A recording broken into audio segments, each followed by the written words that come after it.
نحمده ونصلي على رسوله الكريم اما بعد۔ محترم بزرگوں اور ہمارے دینی بھائیوں، آج آپ حضرات کے سامنے ان چیزوں کا بیان کیا جا رہا ہے جن سے روزے نہیں ٹوٹتے ہیں۔ اس مناسبت سے پہلی چیز جس کے استعمال سے روزہ نہیں ٹوٹتا وہ ہے سرما لگانا۔ ذرا غور سے سنیے گا، اہم بات آ رہی ہے۔ سرما لگانے سے روزہ کیسے نہیں ٹوٹتا اور اس کی دلیل کیا ہے، اس کو جاننے سے پہلے آپ اس بارے میں یہ یاد رکھیں کہ علماء کرام کے مابین دو رائے ہیں۔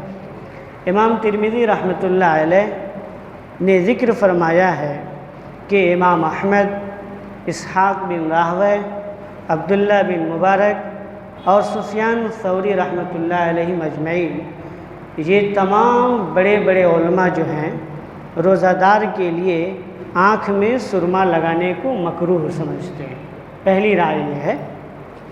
ابن شبرمہ رحمۃ اللہ علیہ اور ابن ابی لیلہ رحمۃ اللہ علیہ نے تو یہاں تک کہہ دیا ہے کہ سرما ڈالنے سے آنکھ میں روزہ ٹوٹ جاتا ہے، اس لیے کہ ایک حدیث میں ہے کہ روزہ اندر جانے والی چیز سے ٹوٹ جاتا ہے اور سرما وغیرہ کا اثر حلق میں اتر جاتا ہے۔ مگر ان کی یہ بات درست نہیں ہے، درست بات نہیں ہے، کیونکہ سرما وغیرہ کا اثر ڈائریکٹ حلق میں نہیں جاتا، بلکہ یہ مساموں کے ذریعے حلق میں جاتا ہے۔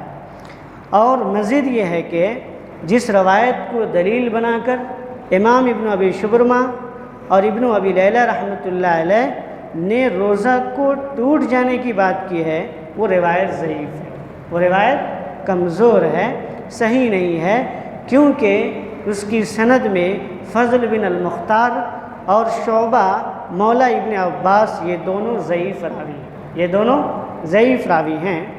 ایک اور حدیث جسے امام ابو داؤد رحمۃ اللہ علیہ نے روایت کیا ہے، جس میں ہے کہ روزہ دار سرما لگانے سے پرہیز کرے، روزہ دار سرما لگانے سے پرہیز کرے، مگر اس روایت کے بارے میں خود امام ابو داؤد رحمۃ اللہ علیہ وضاحت کرتے ہیں کہ امام یحییٰ بن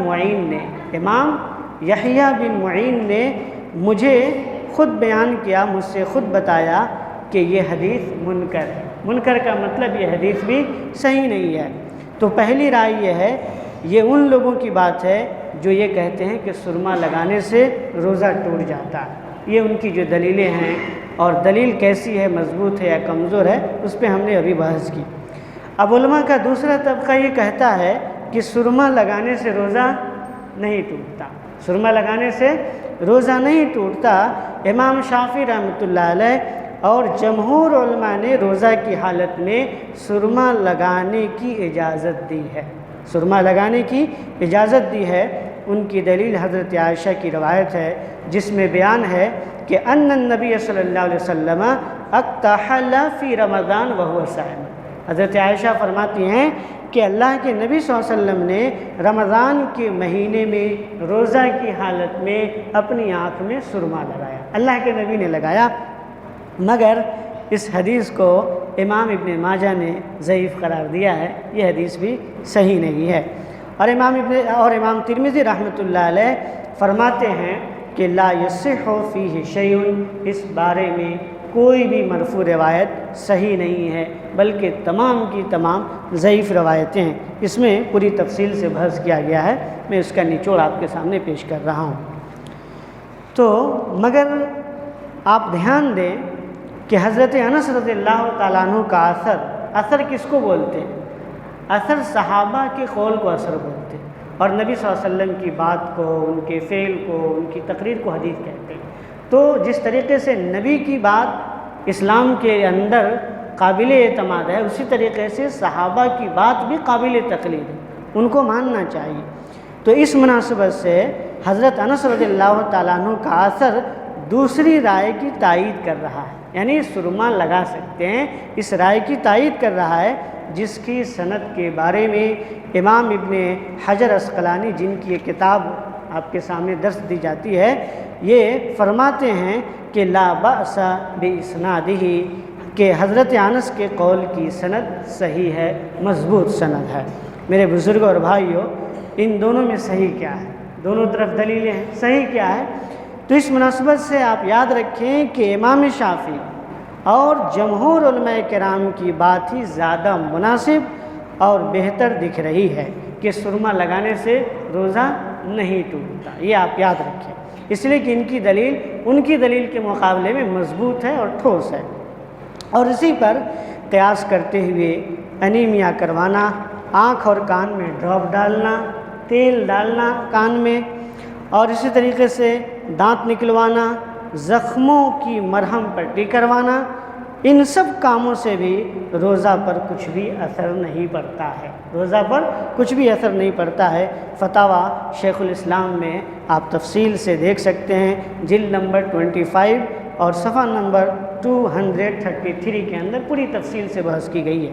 لیکن ایک چھوٹا سا مسئلہ یہ بھی یاد رہے کہ ناک میں کوئی بھی دوا ڈالنے سے، خواہ وہ ڈراپ ہو یا دوا ہو، کچھ بھی ڈالنے سے روزہ باطل ہو جاتا ہے، کیونکہ ناک اور حلق کا براہ راست تعلق ہے، ناک اور حلق کا ڈائریکٹ تعلق ہے۔ اسی لیے ایک حدیث آپ سنے ہوں گے کہ اللہ کے نبی نے فرمایا ہے کہ ناک میں پانی اچھی طریقے سے ڈالو، لیکن روزے کی حالت میں اچھی طریقے سے پانی مت ڈالو، اس لیے کہ اچھی طریقے سے پانی اندر ڈالیں گے تو ڈائریکٹ حلق میں چلا جائے گا، روزہ فاسد ہو جائے گا۔ تو اسی لیے روزے کی حالت میں ناک میں کوئی بھی دوا ڈالنے سے یا ڈراپ ڈالنے سے روزہ باطل ہو جاتا ہے، کیونکہ حلق کا براہ راست ناک سے اور حلق سے تعلق ہوتا ہے۔ ھذا ما عندی واللہ اعلم بالصواب۔ مزید جن چیزوں کے استعمال سے روزہ نہیں ٹوٹتا، اس کا بیان کل کے درس میں بھی بڑی تفصیل سے آئے گا۔ وصلی اللہ تعالی علی نبینا محمد وعلی آلہ واصحابہ اجمعین، وآخر دعوانا الحمد للہ۔